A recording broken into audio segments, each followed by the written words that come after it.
నమస్కారం, న్యూస్ విజన్కు స్వాగతం. ముందుగా ముఖ్య అంశాలు.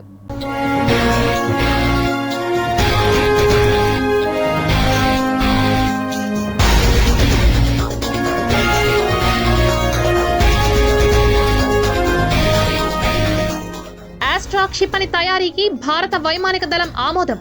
ఇక శత్రువులకు చుక్కలే. హౌసింగ్ శాఖలో అవకతవకలపై ఏపీ సర్కార్ ఫోకస్. ప్రభుత్వానికి ప్రాథమిక నివేదిక. రాజకీయ కక్షలతో చిరు ఉద్యోగులపై వేధింపులు. తిరుపతి కలెక్టరేట్ వద్ద ధర్నా. సీతమ్మ చెరువు పునరుద్ధరణకు ప్రభుత్వం కట్టుబడి ఉంది. రవాణా, యువజన, క్రీడల శాఖ మంత్రి రామ్ ప్రసాద్ వెల్లడి. భర్త కోసం భార్యల ఆత్మహత్యాయత్నం. చికిత్స నిమిత్తం ఆసుపత్రికి తరలింపు. కేసు నమోదు చేసిన పోలీసులు.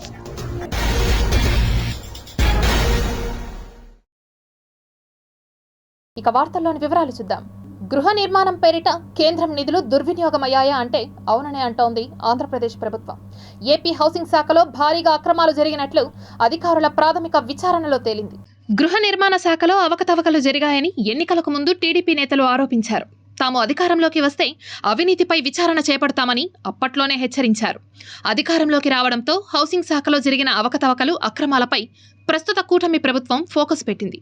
నిధుల దుర్వినియోగం, పక్కదారి పట్టిన నిధుల విషయమై లెక్కలు తీస్తున్న గృహ నిర్మాణ శాఖ అధికారులు వేల కోట్ల రూపాయల మేర అక్రమాలు జరిగాయని నివేదికలో పేర్కొన్నట్లు తెలుస్తోంది. నిధుల దారి మళ్లింపు జరిగిందని గుర్తించారు. కేంద్రం నిధుల్లోనూ అవకతవకలు జరిగినట్లు ప్రాథమికంగా నిర్ధారించారు. గృహ నిర్మాణ శాఖలో సుమారు 3,183 కోట్ల రూపాయల వరకు కేంద్రం నిధులు దుర్వినియోగమైనట్లుగా లెక్కగట్టారు. ఇల్లు నిర్మించకపోయినా లెక్కల్లో చూపించి మభ్యపెట్టారంటూ నివేదిక ఇచ్చారు. పీఎంఏవై నిధులను పక్కదారి పట్టించిన గత ప్రభుత్వం కేంద్ర స్కీమ్కు 1,575 కోట్ల రాష్ట్ర ప్రభుత్వం మ్యాచింగ్ గ్రాంట్ ఇవ్వకపోవడం వల్లే ఇళ్ల నిర్మాణ పథకాన్ని గందరగోళంలోకి నెట్టేసిందని అధికారులు పేర్కొంటున్నారు. నిర్మించిన ఇళ్ల లెక్కలకి గత ప్రభుత్వం తప్పుడు వివరాలు ఇచ్చినట్లుగా గుర్తించారు. 132,757 ఇళ్లను నిర్మించకపోయినా లెక్కల్లో తప్పుడు సమాచారాన్నిచ్చి ప్రభుత్వానికి ప్రాథమిక నివేదికను ఇచ్చారని అధికారులు తెలిపారు. దీంతో సీరియస్ యాక్షన్కు ప్రభుత్వం సిద్ధమవుతున్నట్లుగా తెలుస్తోంది. ఆంధ్రప్రదేశ్లో ప్రజాస్వామ్య ప్రభుత్వ స్థానంలో ముఠాల పాలన కనిపిస్తోందని వైసీపీ అధినేత, మాజీ ముఖ్యమంత్రి వైఎస్ జగన్మోహన్ రెడ్డి మండిపడ్డారు. అధికారంలోకి వచ్చిన ఈ 2 నెలల కాలంలో ఏపీ అంటేనే రాజకీయ హింసకు మారుపేరుగా మారిపోయిందని అన్నారు వైఎస్ఆర్ కాంగ్రెస్ పార్టీ అధినేత వైఎస్ జగన్మోహన్ రెడ్డి. పరిస్థితిలో ఏమాత్రం మార్పు రావడం లేదని, ప్రభుత్వంలోని పెద్దల ప్రోత్సాహంతో జరిగే ఘటనలు, అధికారంలో తమ పార్టీ ఉందనే ధీమాతో చేస్తున్న దాడులు, రాజకీయ ప్రేరేపిత దుశ్చర్యలు రాష్ట్రంలో ప్రతిరోజు జరుగుతూనే ఉన్నాయని వైఎస్ జగన్ అన్నారు. ఇక నంద్యాల జిల్లాలో జరిగిన హత్య, ఎన్టీఆర్ జిల్లా జగ్గయ్యపేటలో జరిగిన దాడి ఘటన వీటికి నిదర్శనాలే అని వైఎస్ జగన్మోహన్ రెడ్డి అన్నారు. ప్రజలకు ఇచ్చిన హామీలను రాష్ట్ర ముఖ్యమంత్రి నారా చంద్రబాబు నాయుడు నిలబెట్టుకోలేకపోవడంతో పాటు ఎవరూ ప్రశ్నించకూడదు అని, రోడ్డుపైకి రాకూడదు అని ప్రజలను, వైఎస్ఆర్ కాంగ్రెస్ పార్టీ నాయకులను, కార్యకర్తలను తీవ్ర భయభ్రాంతులకు గురి చేయడానికి ఇలాంటి దుర్మార్గాలకు పాల్పడుతున్నారని మండిపడ్డారు. బాధితులకు అండగా ఉంటూ పోరాటాన్ని కొనసాగిస్తామని మాజీ ముఖ్యమంత్రి వైఎస్ జగన్ అన్నారు. కాలువల్లో ఎక్కడైనా చెత్త కనిపిస్తే సంబంధిత సిబ్బందిపై చర్యలు తప్పవని కమిషనర్ నారప్పరెడ్డి మౌర్య అధికారులను హెచ్చరించారు.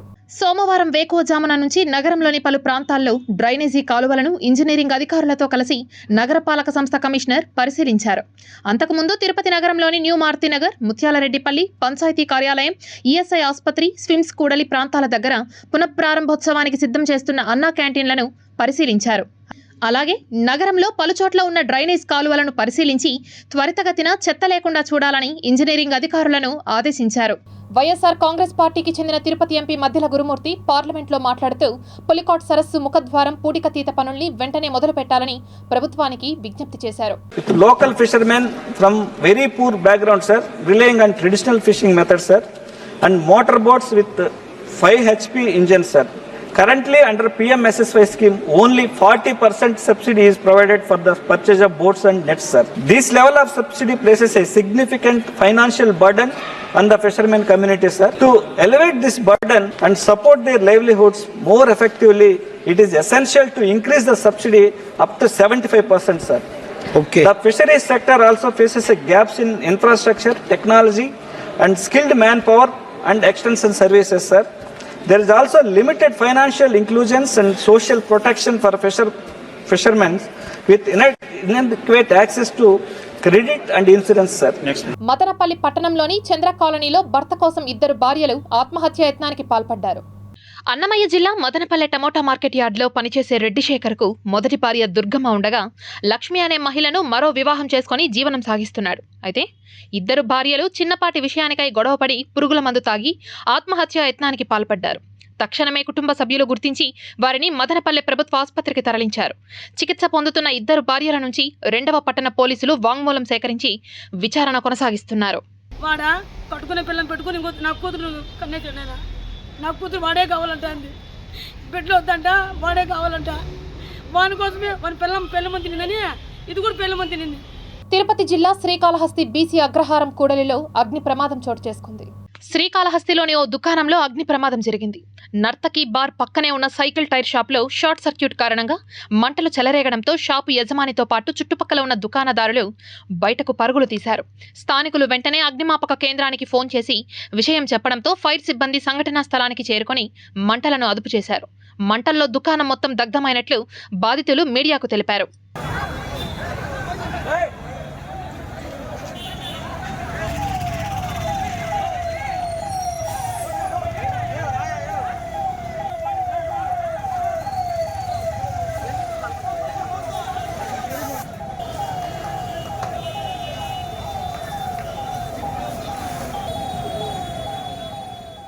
కుప్పం ఎంపీడీఓ కార్యాలయంలో సోమవారం ప్రజా ఫిర్యాదుల పరిష్కార వేదిక కార్యక్రమాన్ని కుప్పం పట్టణ అభివృద్ధి సంస్థ ఆధ్వర్యంలో నిర్వహించారు. ఈ సందర్భంగా వచ్చిన అర్జీలన్నింటినీ పరిశీలించి త్వరితగతిన పరిష్కరిస్తామని కడ ప్రాజెక్టు డైరెక్టర్ వికాస్ మరమ్మత్ అన్నారు. కుప్పం నియోజకవర్గ అభివృద్ధికి కడ కృషి చేస్తోందని అన్నారు. కుప్పం పరిసర ప్రాంతాల్లో ఉన్న సమస్యలపై వెంటనే చర్యలు చేపడతామని, ప్రజలకు సమస్యలు లేకుండా చేసే దిశగా పనిచేస్తామని కడా పీడీ వికాస్ మరమ్మత్ తెలిపారు. ప్రజా ఫిర్యాదుల పరిష్కార వేదిక కార్యక్రమానికి నగరవాసుల నుంచి వినతులు వెల్లువెత్తాయి. నగరపాలక సంస్థ కార్యాలయంలో ప్రజా ఫిర్యాదుల పరిష్కార వేదిక కార్యక్రమాన్ని నిర్వహించారు. తిరుపతి నగరవాసులు పెద్ద ఎత్తున మున్సిపల్ కార్యాలయానికి విచ్చేసి అర్జీలు సమర్పించి తమ సమస్యలను పరిష్కరించాలని కోరారు. తమ కాలనీలలో కనీస మౌలిక సదుపాయాలు లేక అనేక రోజుల నుంచి ఇబ్బందులు ఎదుర్కొంటున్నామని, అధికారులు సత్వరమే వాటిని పరిష్కరించే దిశగా చర్యలు చేపట్టాలని కమిషనర్ నారపరెడ్డి మౌర్యకు విన్నవించారు. కాలనీలలో చెత్తను తొలగించక కుప్పలు కుప్పలుగా పేరుకుపోయి దుర్వాసనతో తాము ఇబ్బందులు పడుతున్నామని, సంబంధిత సిబ్బంది వాటిని తొలగించే దిశగా కమిషనర్ చర్యలు చేపట్టాలని కమిషనర్కి విన్నవించారు. కటికిందూరులో శ్మశానం వాటిక చెట్లు వ్యర్థ పదార్థాలు మొత్తం నిండిపోయింది. అది ఏదన్నా శ్మశానం ఎవరైనా చనిపోతే చాలా ప్రాబ్లం అవుతుంది. దాని మీద మేడంకి క్రేన్ పెట్టి క్లీన్ చేసి ఇమ్మని చెప్పడానికి, ప్లస్ ఆ శ్మశానం కాంపౌండ్ ఎంతైతే ఉందో అది ఒకసారి సర్వే చేసి కుదిరితే దాని కాంపౌండ్ ఏమని మేడం రిక్వెస్ట్ చేయడానికి వచ్చాను. పిల్లలు ఉన్నత విద్యావంతులుగా ఎదిగేందుకు పుస్తక సామగ్రిని అందించడం సంతోషం కలిగించిందని ట్రస్ట్ అధినేత తహసునిసా బేగం తెలిపారు. తిరుపతి రూరల్ ఓటేరులోని పాఠశాలలో విద్యను అభ్యసిస్తున్న విద్యార్థులకు వి సపోర్ట్ చారిటబుల్ ట్రస్ట్ ద్వారా నోట్బుక్స్, స్లేట్స్, పెన్సిల్స్, ఎరేజర్స్ వంటి వాటిని ఆమె ఉచితంగా అందించారు. విద్యార్థులు బాగా చదివి ఉన్నత శిఖరాలు అధిరోహించాలని, బాల్యం నుండే చదువును అలవర్చుకుంటే రానున్న రోజుల్లో ఉన్నత స్థాయికి ఎదిగేందుకు చదువు ఉపయోగపడుతుందని అన్నారు. పిల్లలందరూ చదువుపై ప్రత్యేక శ్రద్ధ పెట్టి విద్యను అభ్యసించాలని ఆమె ఈ సందర్భంగా కోరారు. Copy writing notebooks, white long notebooks, వాళ్ళకు రైటింగ్ ప్యాడ్స్ ఇవన్నీ కూడా వి సపోర్ట్ చారిటబుల్ తరపు నుంచి ఈరోజు ఇవ్వబడింది. ఈ కార్యక్రమానికి సహకరించిన నా ఫ్రెండ్ సుధామిని, వాళ్ళ తమ్ముడు సుమన్, వాళ్ళందరూ కూడా ఈరోజు ఇక్కడ తిరుపతి కొండకి దర్శించి ఈ పిల్లలకు కూడా ఈ సేవా కార్యక్రమం చేసినందుకు నేను ధన్యవాదాలు చెప్తున్నాను. అలాగే ఈ కార్యక్రమంలో పాల్గొన్న చంద్రకళ గారికి, భవ్యకి, అందరికీ కూడా వి సపోర్ట్ చారిటబుల్ ట్రస్ట్ సభ్యులకు అందరికీ కూడా నేను ధన్యవాదాలు చెప్తా ఉన్నాను. పిల్లలు ఆడుకునే పార్కును సైతం వదలని మద్యం బాబులు, చోద్యం చూస్తున్న మున్సిపల్ పార్కు నిర్వాహకులు. తిరుపతి ప్రకాశం పార్కుకు ఒక విశిష్టత ఉంది. నగరంలోని ప్రజలు వాకింగ్ చేయడానికి, వ్యాయామం చేసుకోవడానికి, ఆటలాడుకునేందుకు పార్కుకు విచ్చేసి ఆహ్లాదాన్ని పొందుతూ ఉంటారు. ఇక సెలవులు వస్తే పార్క్ పిల్లలతో కిటకిటలాడుతూ ఉంటుంది. అయితే ప్రకాశం పార్కుకు వచ్చేటటువంటి సందర్శకులు పార్కు యొక్క నిర్వహణ తీరుపై విస్తుపోతున్నారు. ప్రధాన మార్గం ద్వారా పార్కులోకి అడుగు పెట్టగానే రాత్రి వేళల్లో మందుబాబులు మద్యం సేవించి బాటిళ్లను అక్కడే వదిలేసి వెళ్లడం ద్వారా పార్కు కళావిహీనంగా తయారైంది. చీకటి పడితే చాలు పార్కు బారును తలపించేలా ఉండడం పట్ల సందర్శకులు ఆగ్రహం వ్యక్తం చేస్తున్నారు. కూతవేటు దూరంలోనే అలిపిరి పోలీస్ స్టేషన్ ఉన్నప్పటికీ పోలీసుల గస్తీ సక్రమంగా లేనందువలన ఇలా పార్కు బారులా మద్యం సీసాలతో దర్శనమిస్తోంది. మున్సిపల్ పార్కు నిర్వాహకులు టికెట్లపై చూపించే శ్రద్ధ నిర్వహణలో చూపించడం లేదని పలువురు పెదవి విరుస్తున్నారు. ఇదేంటని అడిగేవారు లేక ఇలా సిబ్బంది వ్యవహరిస్తున్నారు. లేక నైట్ టైం పార్కులో ఉండే సెక్యూరిటీ గార్డ్ వారితో మమేకమయ్యారో తెలియదు గాని పార్కులో మద్యం సేవించి బాటిళ్లను అక్కడే పడేయడం పట్ల ప్రజలు ఇదేంట్రా బాబు అని ఆశ్చర్యానికి గురవుతున్నారు. ఇప్పటికైనా మున్సిపల్ శాఖ అధికారులు స్పందించి పార్కును శుభ్రంగా ఉంచగలిగితే బాగుంటుందని పలువురు కోరుతున్నారు. ప్రపంచ తల్లిపాల వారోత్సవాలలో భాగంగా తిరుపతిలో ర్యాలీ నిర్వహించి అవగాహన కల్పించారు. ఈ ప్రపంచ తల్లిపాల వారోత్సవాలు, ఈ వారోత్సవాలు అనేది ఆగస్టు 1 నుండి ఆగస్టు 7 వరకు ఈ కార్యక్రమాలు నిర్వహించడమైనది. ముఖ్యంగా ఏమంటే తల్లులకు కానీ వాళ్ళ కుటుంబాలకు కానీ ఫ్యామిలీస్ కానీ ఈ తల్లిపాల యొక్క ప్రాముఖ్యతను తెలియజేయడానికి government of India and government of Andhra Pradesh తీసుకున్న అన్ని రకాల కార్యక్రమాలు, ఈ ప్రోత్సాహ కార్యక్రమాలు ప్రజలకు తెలియజేయడానికి, ముఖ్యంగా తల్లిపాలు ఇవ్వాల్సిన ప్రాముఖ్యత కానీ తల్లిపాలు ఇచ్చే అపోహలు తొలగించడంలో కానీ ముందుండి ఈ కార్యక్రమం నిర్వహించడానికి కోసం ఈ ర్యాలీ చేయడం జరుగుతుంది. మా బిడ్డకు మా తల్లిపాలు ఇవ్వడం మీరు చెప్పాలా అనుకోవచ్చు, కానీ ఇది చాలా ముఖ్యమైన విషయము. ఇంకా కూడా మనకి భవిష్యత్తులో చాలా ఎన్నో సమస్యలను, బిడ్డలకు సంబంధించినటువంటి జబ్బులను ఎన్నో చూస్తూ ఉన్నాం. మనము కోట్ల రూపాయలు సంపాదించి బిడ్డలకు ఆస్తులు అయితే ఇచ్చినా లాభం లేదు, కానీ మంచి ఆరోగ్యము, మంచి భవిష్యత్తు ఇవ్వడం అనేది చాలా ముఖ్యమైనది. అది ఇవ్వాలి అంటే ఒకరోజు సంబంధించిన విషయం కాదు. తల్లి తన ఆరోగ్యాన్ని కాపాడుకుంటూ, యాంటీనేటల్స్ అంటారు. యాంటీనేటల్ అంటే ఎప్పుడైతే ఆమె గర్భం దాలుస్తుందో అప్పటి నుంచి కూడా తన ఆరోగ్యాన్ని కాపాడుకుంటూ, అట్ ద సేమ్ టైం గర్భంలో ఉన్నటువంటి బిడ్డ ఆరోగ్యం కాపాడుకుంటున్నప్పుడే తర్వాత బిడ్డ ఫ్యూచర్ అనేది చాలా బాగుంటుంది. పుట్టిన వెంటనే జరిగేదంటూ ఏమీ ఉండదు, ఏదైనా యాంటీనేటల్ మీద ఆధారపడి ఉంటుంది. అటువంటి సమయంలో సమయంలో మెయిన్గా బేబీ యొక్క ఆరోగ్యాన్ని కోసం, మదర్ యొక్క ఆరోగ్యాన్ని కోసం ఒక ఫ్యామిలీ అంతటి కూడా హెల్ప్ చేస్తే ఎంతో మంచి భవిష్యత్తు కుటుంబానికే కాకుండా మొత్తం సొసైటీకి కూడా ఉపయోగపడిన వాళ్ళు అవుతారు. అంటే ఇందులో తల్లిపాల యొక్క విశిష్టతని అందరికీ తెలియజెప్పేందుకు, అవగాహన కల్పించేందుకు మన కల్చర్, మన సంస్కృతిలో కూడా తల్లిపాల గురించి, తల్లిపాలే ఇవ్వాలని మనం ఎప్పుడో చెప్తున్నాము. దాన్ని కొంతమంది అపోహల వలన తల్లిపాలు ఇవ్వడం తగ్గుతోంది.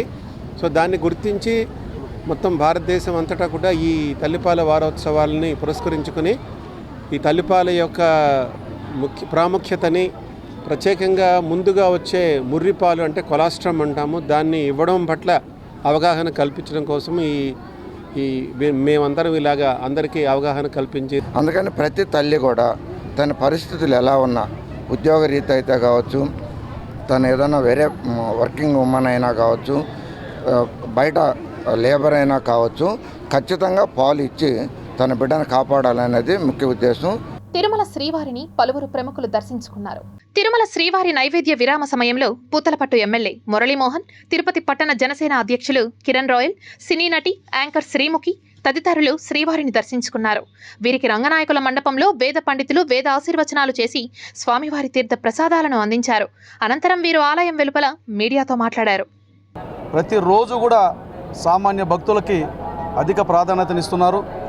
రెండో విషయం, ఆయనే స్వయంగా మానిటర్ చేసి ఎవరికి ప్రాధాన్యత ఇవ్వాలా, ఎవరికి ప్రాధాన్యత ఇవ్వకూడదు అన్నటువంటి విషయాలపైన కూడా విచక్షణని ఆయనే తీసుకుంటున్నారు, ఎవరికో ఒకరికి అప్పచెప్పకుండా. కాబట్టి ప్రపంచ హిందూ భక్తులందరికీ కూడా తిరుమల ఆలయంలో మరింత ప్రాధాన్యత కలుగుతుందన్నటువంటి విశ్వాసం, నమ్మకం కలుగుతోంది. మీ అందరికీ తెలుసు, తిరుపతి దేవస్థానం పరిపాలనలో కానీ, తిరుమల ఆలయ వ్యవహారాల్లో కానీ నారా చంద్రబాబు నాయుడు గారు ముఖ్యమంత్రిగా ఉన్నప్పుడు ఏ విధంగా ఉంటుంది అన్నటువంటి విషయం మీ అందరికీ తెలిసిన విషయమే. మళ్ళీ ఆ రోజులు వచ్చాయి, భక్తులందరికీ కూడా మళ్ళీ స్వర్ణయుగం వచ్చిందని భావించవచ్చు. చిరు ఉద్యోగులపై రాజకీయ వేధింపులు ఆపాలని నిరసిస్తూ సోమవారం సిఐటియు ఆధ్వర్యంలో చిత్తూరు జిల్లా కలెక్టర్ కార్యాలయం ఎదుట వర్కర్లు నిరసన తెలిపారు. సిఐటియు నాయకులు గంగరాజు, అంగన్వాడీ వర్కర్స్ యూనియన్ నాయకులు షకీలా మాట్లాడుతూ, రాష్ట్రంలో తెలుగుదేశం పార్టీ అధికారంలోకి వచ్చి 2 నెలలు కూడా పూర్తి కాకముందే స్కీమ్ వర్కర్లు, నిరుద్యోగులకు వేధింపులు అధికమయ్యాయని అన్నారు. గతంలో ప్రతిపక్షంలో ఉన్న టీడీపీ అధికార వైసీపీ ప్రభుత్వంపై ఆందోళన చేస్తున్నప్పుడు తాము అధికారంలోకి వస్తే రాజకీయ వేధింపులకు పాల్పడబోమని హామీ ఇచ్చి కనీసం వారి సమస్యలను ప్రస్తావించకపోవడం దారుణమని అన్నారు. ఈ సందర్భంగా పలు రంగాల నిరుద్యోగులు ప్రభుత్వ వైఫల్యాలపై నిప్పులు చెరిగారు. ఈ కార్యక్రమంలో సిఐటియు నాయకులు సురేంద్ర, అంగన్వాడీ నాయకులు, కార్యకర్తలు, నిరుద్యోగులు, ఉపాధి హామీ సిబ్బంది తదితరులు పాల్గొన్నారు. ప్రభుత్వ నిబంధనలకు విరుద్ధంగా ఈరోజు అంగన్వాడీ, ఆశా, ఫీల్డ్ అసిస్టెంట్లు, సంఘమిత్ర, మధ్యాహ్న భోజన కార్మికులు ఇట్లా రకరకాల చిరుద్యోగుల మీద ఈ రాష్ట్ర ప్రభుత్వం వేధింపులకు పాల్పడుతూ ఉంది. ఈ రాజకీయ వేధింపులతో తొలగించే కార్యక్రమం చేపడుతున్నారు. మేము ఈ రాష్ట్ర ప్రభుత్వానికి సీఎట్గా ఒకటి చెప్తున్నాం, మీరు ప్రతిపక్షంలో ఉన్నప్పుడు వీళ్ళందరూ ఇదే సమస్యల మీద గత ప్రభుత్వం మీద పోరాటం చేస్తే మీరు వీళ్ళ శిబిరాల దగ్గరికి వచ్చి మద్దతు తెలియజేసిన మీరు ఈరోజు అధికారంలోకి వచ్చిన వెంటనే 2 నెలలు కూడా కాలేదు, వెంటనే అడ్డదిడ్డంగా తొలగించే ప్రయత్నం చేస్తున్నారు. ఈరోజు ప్రతి ఒక్క అంగన్వాడీ సెంటర్లో రాజకీయ వేధింపుల వల్ల పురుగుల మందులు తాగుతా ఉన్నారు అంగన్వాడీ వర్కర్లు. మేము హెచ్చరిస్తా ఉన్నాం ఈ ప్రభుత్వానికి, ఈ జిల్లాలో ఏ ఒక్క అంగన్వాడీ వర్కర్ కానీ హెల్పర్ కానీ ఏదన్నా అవినీతి పాల్పడి ఏమన్నా జరిగితే ఖచ్చితంగా ఎవరున్నారో ఆ రాజకీయ నాయకులు వాళ్ళ ఇంటి దగ్గరే మనము కూర్చొని నిరాహార దీక్ష చేస్తాము. అదేవిధంగా జిల్లా వ్యాప్తంగా కానీ మండల వ్యాప్తంగా కానీ వీలైతే రాష్ట్ర వ్యాప్తంగా కూడా వాళ్ళ ఇండ్ల ముందర మేము నిరాహార దీక్ష కూర్చోవడానికి సిద్ధమవుతామని చెప్పేసి హెచ్చరిస్తా ఉన్నాము. ఉమ్మడి చిత్తూరు జిల్లాల్లోని అమూల్ డైరీని రద్దు చేయడం వల్ల పాడి రైతులు పూర్తిగా నష్టపోతున్నారని, వెంటనే డైరీని పునరుద్ధరించి పాలపైన జీవనం సాగిస్తున్న రైతులను కాపాడాలని జిల్లా కలెక్టర్కు వినతి పత్రాన్ని అందజేశారు. అమూల్ డైరీని రద్దు చేయడం వల్ల పాడి రైతులు పూర్తిగా నష్టపోతున్నారని జిల్లా కలెక్టరేట్ కార్యాలయం ముందు నిరసన కార్యక్రమాన్ని చేపట్టారు. ఈ సందర్భంగా పాడి రైతులు మాట్లాడుతూ జిల్లాలోని అమూల్ డైరీకి ప్రతిరోజు సుమారు 4500 లీటర్ల పాలను పోస్తున్నామని, వాటి ద్వారానే జీవనం సాగిస్తున్నామని తెలిపారు. ఇప్పటికైనా జిల్లా కలెక్టర్ తమకు న్యాయం చేయాలని కోరారు. అసలు ఇప్పుడు అమూల్ డైరీ క్లోజ్ చేయాల్సినంత అవసరం ఏముంది ఏమని మాకు క్లారిటీ లేదండి. ఆయన మార్చి 11వ తేదీ అమూల్ డైరీ ఓపెన్ అయింది. ఆ 10 రోజులు జనాలు ఒక 2-4 మంది క్లారిటీగా పోసారు నమ్మకంగా. మళ్ళా 21వ తేదీ నుంచి క్లారిటీగా నమ్మకంతో ప్రతి ఒక్క రైతు వచ్చి పోసారు. ఇప్పుడు సడన్ గా క్లోజ్ చేస్తాము అంటే ఎవరు ఏం మాట్లాడాలో ఏం చెప్పుకోవాలో అర్థం కాకుండా నిన్నటి నుంచి సడన్ గా రేట్లు తగ్గించేశారు. పూర్తిగా రేట్లు పడిపోయాయి. పూర్తిగా పాలు మేము సెంటర్ 20వ తేదీ వరకే మళ్ళీ ఎత్తేస్తామని చెప్పేసారు. బయట సెంటర్ వాళ్ళు మీరు పోసేదానికి అలో లేదు, అమూల్ డైరీలో పోసే వాళ్ళు ప్రతి ఒక్కరు మా సెంటర్ లో పోయాల్సిన అవసరం లేదు, మీరేమన్నా చేసుకోండి అంటున్నారు. కలెక్టర్ గారు కూడా మాకందరూ మేము చెప్పినటువంటి ఈ అర్జీని మీరు తీసుకొని మాకు ఈ అమూల్ డైరీని కొనసాగించాలని మేము కోరుచున్నాము. దీనివల్ల ఎంతమంది నష్టపోయే అవకాశం ఉన్నాయి? సుమారుగా ఒక 20,000 మంది రైతులు దీనివల్ల నష్టపోయే అవకాశం ఉంది. కావున నష్టపోయేదే కాకుండా అసలు వీళ్ళు డోక్రాల్లోనూ బ్యాంకుల్లోనూ లోన్లు ఆల్రెడీ ఆవుల కోసం తీసుకొని వాటిని ఈ డైరీని కొనసాగిస్తే వాటిల్లో కట్టగలము. ఇవి మూవేస్తే కట్టేది కష్టం అయిపోతుంది. ప్రజా సమస్యల పరిష్కార వేదికలో వచ్చిన అర్జీలను నిర్దేశిత సమయంలోగా అర్థవంతంగా పరిష్కరించాలని తిరుపతి డిఆర్ఓ పెంచల కిషోర్ అధికారులను సూచించారు. మీకోసం ప్రజా సమస్యల పరిష్కార వేదికలో వచ్చిన అర్జీలకు నిర్దేశించిన సమయంలోపు పరిష్కారం చూపాలని, అలసత్వం వహిస్తే సహించేదే లేదని డిఆర్ఓ అధికారులను హెచ్చరించారు. సోమవారం ఉదయం స్థానిక జిల్లా కలెక్టరేట్ నందు ఏర్పాటు చేసిన ప్రజా సమస్యల పరిష్కార వేదికలో డిఆర్ఓ పెంచల కిషోర్, డిప్యూటీ కలెక్టర్లు దేవేంద్రరెడ్డి, రామ్మోహన్, కోదండరామిరెడ్డితో కలిసి వివిధ ప్రాంతాల నుంచి వచ్చిన అర్జీదారుల నుండి వినతులను స్వీకరించారు.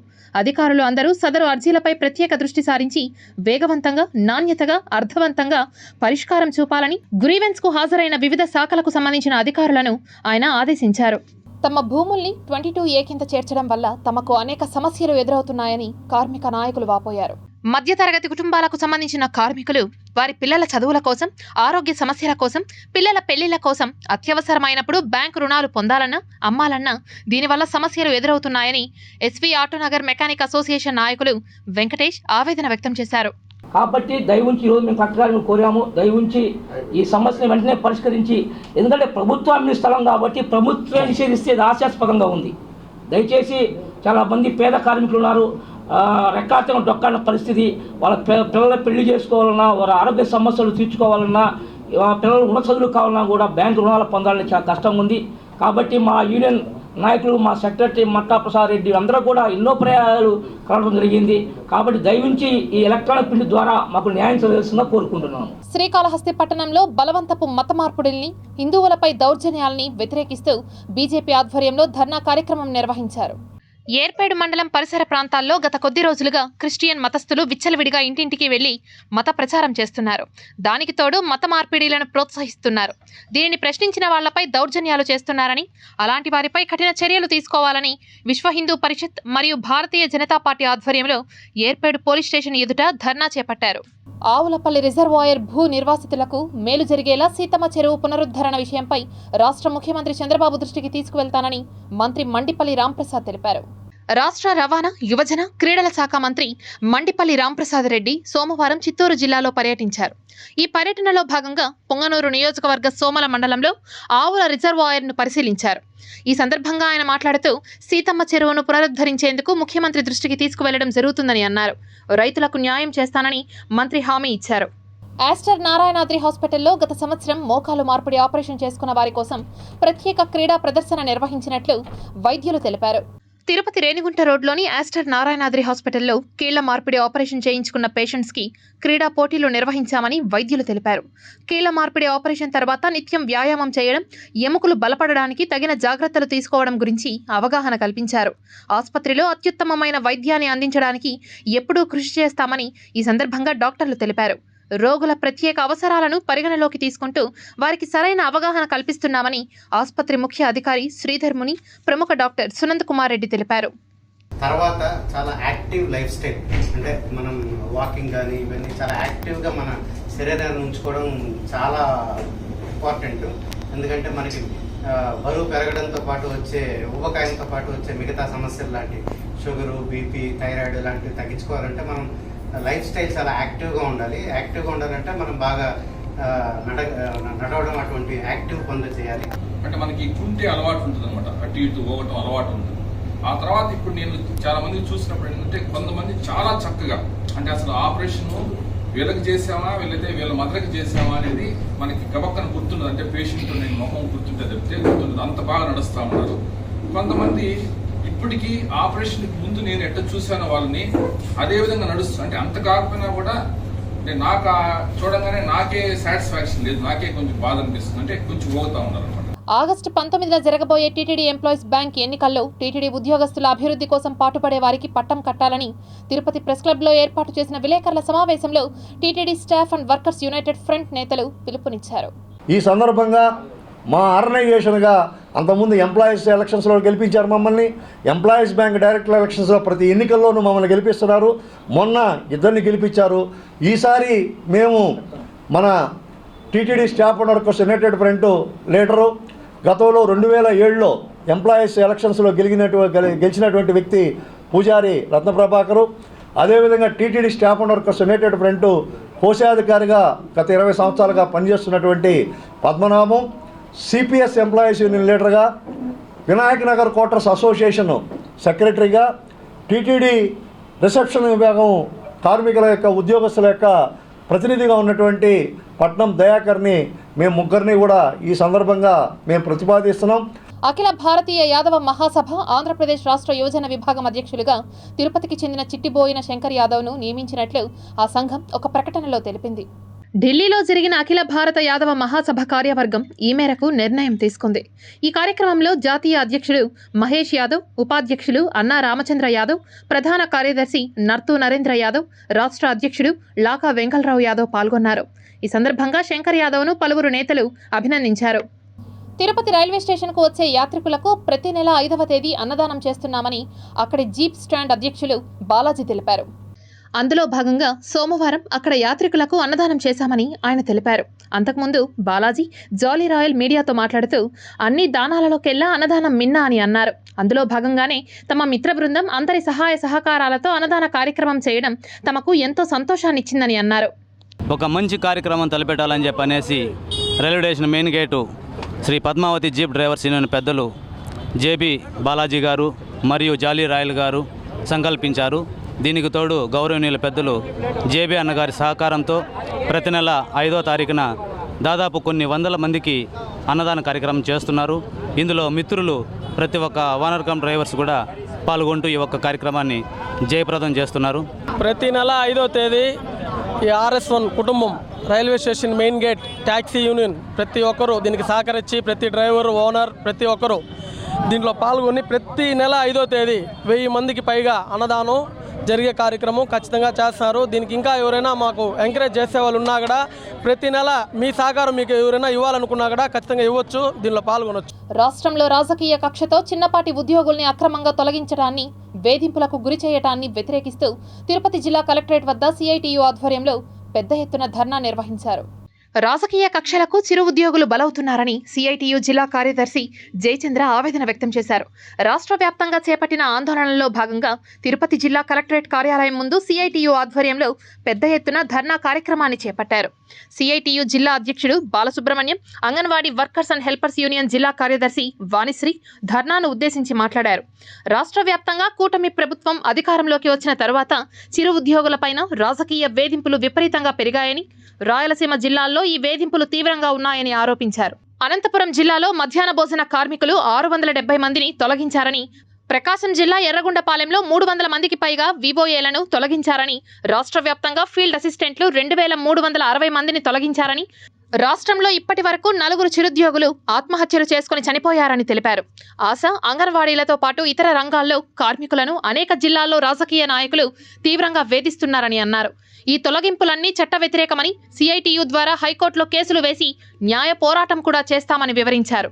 తిరుపతి జిల్లాలో సైతం ఇలాంటి ఘటనలు జరిగాయని, దీనిపై జిల్లా కలెక్టర్ సానుకూలంగా స్పందించారని, వేధింపులకు పాల్పడుతున్న అధికార పార్టీ నాయకులపై కేసులు సైతం నమోదు చేశారని, అన్ని జిల్లాల్లో ఇదే తరహాలో అధికార యంత్రాంగం వ్యవహరించాలని కోరారు.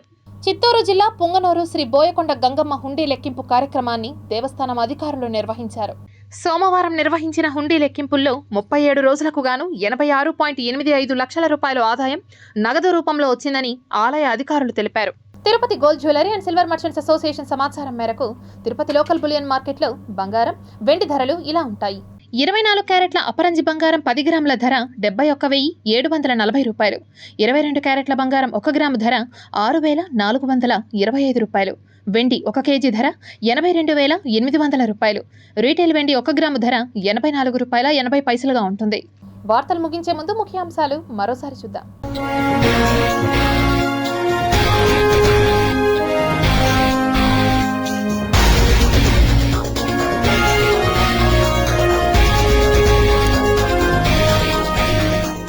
ఆస్ట్రా క్షిపణి తయారీకి భారత వైమానిక దళం ఆమోదం. ఇక శత్రువులకు చుక్కలే. హౌసింగ్ శాఖలో అవకతవకలపై ఏపీ సర్కార్ ఫోకస్. ప్రభుత్వానికి ప్రాథమిక నివేదిక. రాజకీయ కక్షలతో చిరు ఉద్యోగులపై వేధింపులు. తిరుపతి కలెక్టరేట్ వద్ద ధర్నా. సీతమ్మ చెరువు పునరుద్ధరణకు ప్రభుత్వం కట్టుబడి ఉంది. రవాణా, యువజన, క్రీడల శాఖ మంత్రి రామ్ ప్రసాద్ వెల్లడి. భర్త కోసం భార్యల ఆత్మహత్యాయత్నం. చికిత్స నిమిత్తం ఆసుపత్రికి తరలింపు. కేసు నమోదు చేసిన పోలీసులు.